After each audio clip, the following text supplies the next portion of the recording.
Ashhadu anna Muhammadan Rasulullah. It is obvious. You know that a small habit like cigarette smoking among a small nation can be removed permanently only by a powerful ruler with great effort. The doctors declare endless harms of cigarette smoking. Experts announce about this. A lot of TV programs, videos were made on this issue. Articles were written about this problem, but no, most of people cannot quit this habit. Approximately 1 billion people are still cigarette addicted in the world. I'm talking about just the simple habit of cigarette smoking. So we understand that it is hard to break even a habit. It is difficult to quit addictions. But there was a man who removed numerous ingrained habits from intractable, fanatical large nations with slight outward power and legal effort in a short period of time. And in their place, he so established exalted qualities that they became as firm as if they had mingled with their very blood. Peace be upon him. His name is Mohammed. It was 1400 years ago.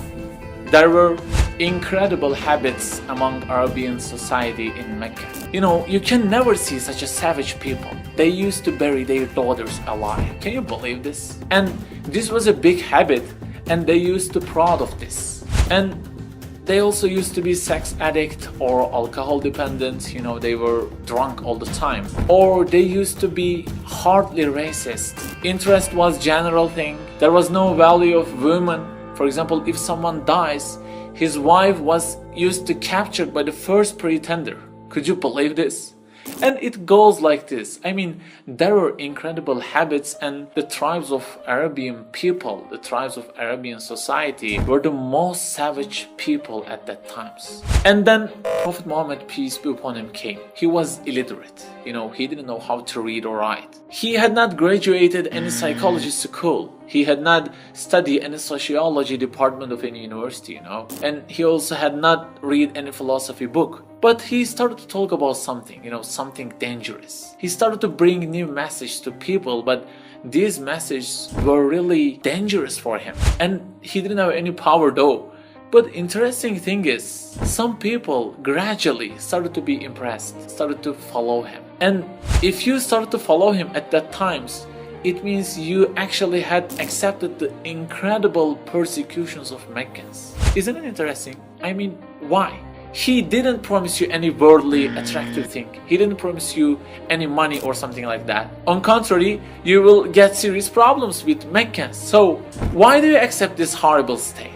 And they started to change, you know. They started to change their lifestyles. They listened to him, whatever he told, and they started to quit their evil addictions. For example, Umar ibn al-Khattab. He was an alcohol addict before. Yes. But after coming in contact with the Prophet Muhammad, peace be upon him, he became such a man who is considered as a justice symbol for all humanity. Guys, psychologists, doctors did not work on this guy, just an illiterate man. How? How can it be? Yes, because there is a divine inspiration here.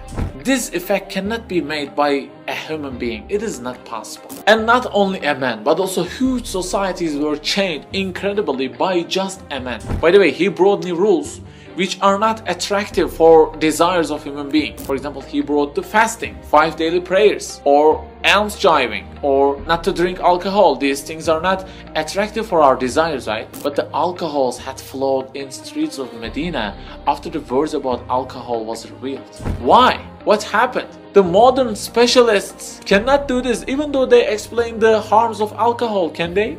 And after Islam, 80% of these people left Arabia and went all around the world to teach people. And they were thousands, you know. You cannot see such a fast growth. And all ashab, all the companions of Prophet Muhammad, peace be upon him, have become role models for the Muslims for 1400 years. But these guys were extremely savage before Muhammad, peace be upon him. Nobody can explain this without prophethood. No, it is not possible. There is no such a revolution in history. But if you still deny the prophethood of Muhammad, peace be upon him, Billy Zaman has a challenge for you. He says, we present the Arabian Peninsula as a challenge to those who refuse to see the testimony of the blessed age of the Prophet. Let them each take 100 philosophers, go there and strive for 100 years. Would they be able to carry out in the time 100 of what he achieved in a year? Sciences have reached high levels, right? We have science of psychology, science of sociology. We have specialists, right? Okay then, take a specialist group of sociology and take a specialist group of psychology and philosophers and go to Arabia and work on for 100 years and try to make some changes, For example, bring a new religion, new rules, and make people to conform to you through your modern books. Would they be able to do this? Obviously not possible. The modern thought still cannot solve the racism issue in this modern world, He solved this in the most savage people 1400 years ago. He just said, a white has no superiority over a black, nor a black has any superiority over a white. That's it. There is no racism issue in Muslims for 1400 years. You know what? Forget about the racism. We are not able to change even our childs about simple habits, right? Such as not to playing video games, to study, to do homeworks, right? It is a reality. So simply, it is impossible to make this change. All these changes can only arise from a prophet. Ashhadu anna Muhammadan Rasulullah. It is obvious.